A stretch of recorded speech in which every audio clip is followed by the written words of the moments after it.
Welcome to the AGH Sports Medicine Back in the Game with Pittsburgh Sports Report. I'm your host, Ellis Cannon. Joined today by Dr. Scott Schweitzer. He is with AGH Sports Medicine, specifically an orthopedic sports medicine specialist. We're here today talking about youth injuries in baseball. Lots of kids playing baseball, lots of injuries. Doctor, thanks so much for being with us. Thank you for having me.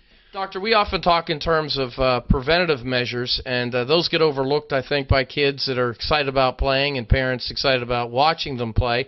We'll talk a little bit about that today, but overuse and misuse can result, obviously, in overuse and ultimately injury. That's correct. I think we find today more and more young athletes in year-round sports, year-round specific sports that are overtraining and doing specific training that in years past wasn't an issue. You had your baseball players playing football and so forth. Now they're doing single sports more often, and they're not getting a break from the activities. And it might sound like a simple matter, but again, something that's been a theme of our series, and that has been just common sense. If you overuse it, a particular body part, or you misuse it, you're more prone to ultimately suffer the consequences.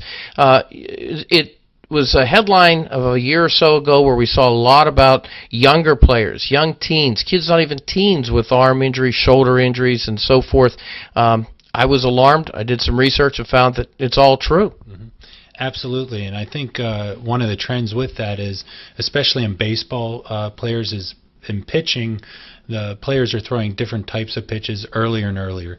I think breaking balls, rather than into their high school ages, they're doing them now in youth sports and youth leagues. Sliders, there's more and more high school pitchers using that more predominantly, and just full force throwing. They're doing it, and they're throwing in multiple leagues. So I think they're throwing more pitches overall as well. That's a good point. I think that if you look at it from a one-dimensional standpoint and says, okay, little Billy, he's got a cap of 3 innings, or he's got a cap of 50 pitches, but he's in 2 or 3 leagues, then all of a sudden this becomes a compounded problem. And to your point, I know that some of the research that we've looked at together includes, I think it's Dr. Chandler, a team doctor with the Atlanta Braves, who pointed out through the years he saw a marked increase in the not just overuse, but the extent to which kids are throwing breaking balls and just dramatically going up. What's the biggest issue with that? A lot of kids may say, wait a minute, I'm big enough, I can handle it. Is it a question of just not being structurally mature enough to handle it? Is that the primary reason, or are there others as to why not throwing pitches that break is such good advice? It's a combination of a lot of those factors. Skeletally immature children, they have even more areas of vulnerability to injury. They have growth plates still open. They have cartilage, where adults have bone, and the cartilage isn't quite as strong. So you have little leaguer's shoulder. It's a cartilage injury in the shoulder, where an adult doesn't really have to worry about that because that's bone that can handle more forces. But even taking that out of the equation, every time you throw a ball, there's ligaments in your elbow that they can't withstand that. You need your muscles to assist them in order to perform those tasks. And younger kids get fatigued earlier, and then the muscles aren't helping as much, and that's when the injuries occur. Sure, fatigue in that context really working against you, and I think dramatically. Let's talk a little bit about some of the risk factors, though, for injury. And first, we've already identified, throwing the breaking ball too early, and you know that one kid throws it, and he tells his buddy, and the next thing they all want to do it. So that only lends itself too many pitches per game, as we talked about, not just in an individual game or for an individual team, but ultimately if you're doing it in multiple teams. Participation in more than one youth baseball league simultaneously, but also something that once again gets overlooked, and that is proper mechanics. We can't overstate the impact of prevention in the form of having appropriate training or mechanics well before they get to you. Hopefully they don't get to you if they have the right training. That's a good point, and it's not a well thought of point with the coaches. A lot of the coaches just want their kids to get out there and throw it as hard as they can. Yeah, right. Throw some strikes. They do keep an eye on pitch counts. They don't want the kids to get injured, obviously, because that doesn't help anyone. but they don't take the time to show them proper mechanics, show them videos of proper mechanics if they don't know them themselves. It's all information that's widely available on the internet. You can look up videos on proper mechanics. You can get books on it. But the technique plays a large role in how much force is going through the elbow, through the shoulder, and it's good to follow some good guidelines there. Sure, they're out there, and hopefully this series can be part of that instruction and training. Talk a little bit about genetic makeup. I mean, some kids just really don't have the genetics to be able to do what everybody else may be able to do, or at least the star of the team does, and that could work against them trying. Yeah, and we'll talk about that in another series a little bit whenever we talk about strength training, but not everyone is in the game for the same reason.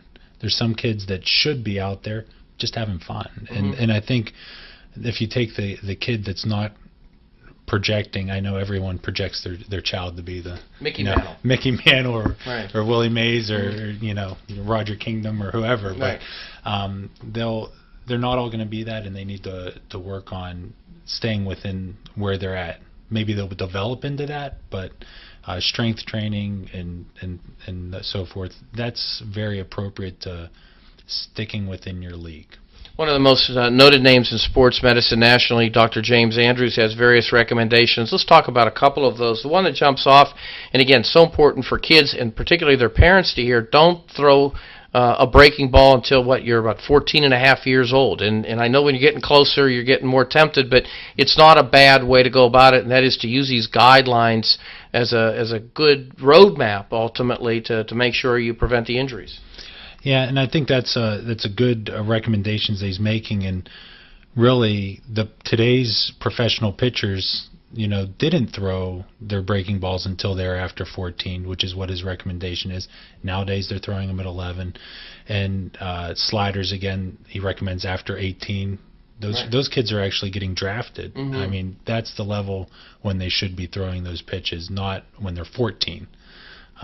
So it's all better as they're older. Yeah, sure. And yet, there's nothing wrong with spotting the pitch where it's supposed to be, get it across the plate, and develop your velocity from there. Maybe start working a changeup into it. That's another aspect. Maybe you can do a little bit younger than mid-teens, but ultimately having pitch counts, maximum pitches per game, and so forth, those are things that are important for the coaches to make sure get followed.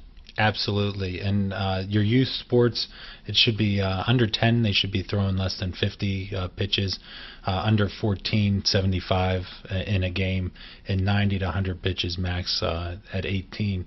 And again, they should be getting adequate rest. They shouldn't be doing that in multiple leagues. They should be taking several days. Yeah, and I'm really glad we hit that part of the conversation, because people think they may be cheating the system a little bit, but the system will catch up to them, and the arms will catch up to them if they're overusing them at that point. Once again, maximum innings, 6 for ages 14 and under, 10 through high school. Give yourself a chance to go out and compete and have fun. Make sure you don't undermine your ability to do that.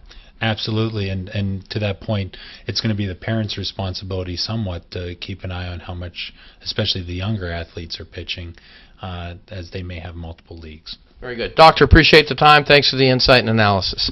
All right, there's our AGH Sports Medicine Back in the Game feature with Pittsburgh Sports Report. I'm Ellis Cannon.